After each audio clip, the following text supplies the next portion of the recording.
Eder. Mech.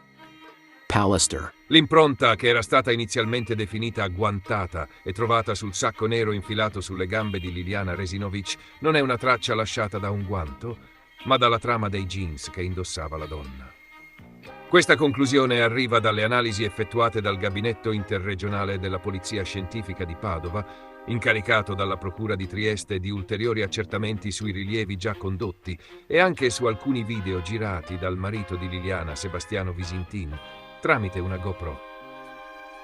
Nei mesi scorsi la Procura aveva chiesto alla Scientifica di Padova di eseguire una serie di accertamenti su un'impronta individuata nell'agosto del 2023 durante una consulenza tecnica in laboratorio, alla presenza dei consulenti di parte. Gli accertamenti preliminari avevano richiesto che venisse svolto un esame comparativo tra l'impronta e la trama dei guanti utilizzati dagli operatori che avevano manipolato i resti rinvenuti il 5 gennaio 2022 nel boschetto dell'ex ospedale psichiatrico di San Giovanni, dove fu trovato il corpo di Liliana. In particolare, si voleva capire se l'impronta potesse corrispondere a quella lasciata dai guanti di gomma utilizzati dagli operatori stessi, considerando che in quella fase si era ipotizzato che una pressione o una manipolazione con i guanti avesse lasciato segni sul sacco. L'esito degli esami ha portato invece a escludere questa ipotesi, rivelando che l'impronta non è riferibile a un guanto, ma è compatibile con la trama dei jeans indossati da Liliana Resinovic al momento del ritrovamento. Per arrivare a questa conclusione sono stati utilizzati campioni di tessuto simili a quelli dei jeans che la donna indossava. Gli investigatori hanno replicato le condizioni ambientali in cui fu trovato il corpo, includendo fasi di gelo e scongelamento, e hanno applicato degli adesivi istantanei per riprodurre empiricamente la trama del tessuto e confrontarla con quella rilevata sul sacco. Il risultato è stata una corrispondenza regolare tra l'impronta e la trama dei jeans, confermata dal confronto con il sacco che ricopriva gli arti inferiori della donna. Le analisi hanno anche osservato che i diversi orientamenti della trama dell'impronta derivano dal fatto che i jeans, data la posizione rannicchiata del cadavere, avevano formato delle pieghe. È stato inoltre sottolineato che i jeans erano stati imboccati all'interno del sacco e non semplicemente infilati, cosa che ha reso il contatto tra il tessuto e il sacco particolarmente stretto.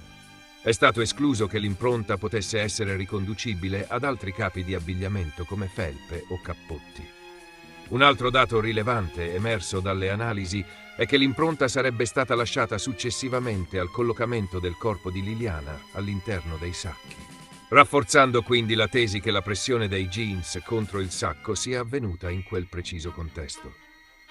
A conferma delle analisi della scientifica, anche ulteriori approfondimenti effettuati sui file video girati dalla GoPro di Sebastiano Visintin hanno escluso ogni anomalia. È stato accertato che le immagini e gli orari dei file corrispondono a quanto dichiarato da Visintin e non risultano alterazioni del materiale acquisito, come certificato anche dalla Polizia Postale. Attualmente ulteriori elementi utili alle indagini provengono soprattutto dai rilievi effettuati sui resti della donna da parte dei consulenti nominati dal giudice per le indagini preliminari. Secondo l'anatomopatologo incaricato dalla Procura, la morte di Liliana Resinovic sarebbe avvenuta per asfissia da costrizione del torace. A questo si aggiunge la compressione del volto dovuta al sacco e la presenza di sacchetti e cellofane infilati nella bocca della vittima. Un altro aspetto emerso dalle analisi riguarda le fibre gialle trovate sulle buste in cui era stato avvolto il corpo. La polizia scientifica ha riscontrato una compatibilità con una maglia a maniche lunghe che Liliana indossava in una foto scattata il 14 dicembre dal marito. Tuttavia, al momento della morte, la donna non indossava questo capo, come verificato sui resti. Anche per questo motivo, la Procura non ha ritenuto necessario disporre ulteriori analisi sugli indumenti sequestrati.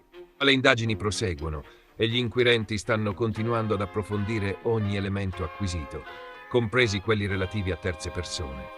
Nonostante le pressioni mediatiche e i dubbi della famiglia, ad oggi l'insieme degli accertamenti tecnici, forensi e informatici conferma che molte delle suggestioni su manipolazioni, alterazioni di prove o elementi estranei alla scena del ritrovamento non hanno trovato riscontro oggettivo, secondo gli ultimi dati noti alle autorità. Ehi, non dimenticare di iscriverti a questo canale.